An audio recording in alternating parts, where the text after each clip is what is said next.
Everyone, this is Tech Kevin ng Workshop Pix Video Card Repair Services. So for today, meron po tayong running ang ating video card for stress test and game test.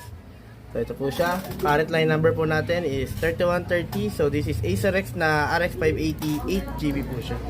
So ito po ating video card. Ito po ang kanyang device manager. So yan po, detected po siya sa ating device manager and display adapter. So ito po, click po natin siya. Working properly naman po siya. Wala po siyang error na lumabas.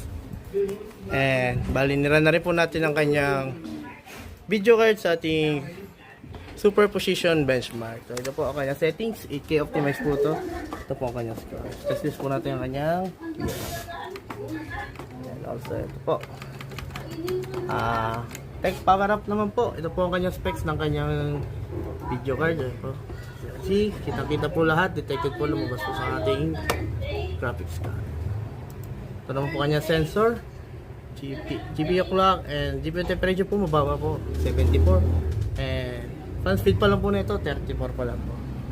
So bali naka ano po ito, display port. And sa ating bali running itong computer po natin for almost 1 hour and 40 minutes. Yeah. So ito naman po yung ating stress test sa ating firmware. So ito bali po running po siya for almost 1 hour and 40 minutes. 1080p settings po. Ito po ang kanyang sensor. Ito, spot po. Ito po kanyang FPS. 54. Hindi naman po masyado mainit.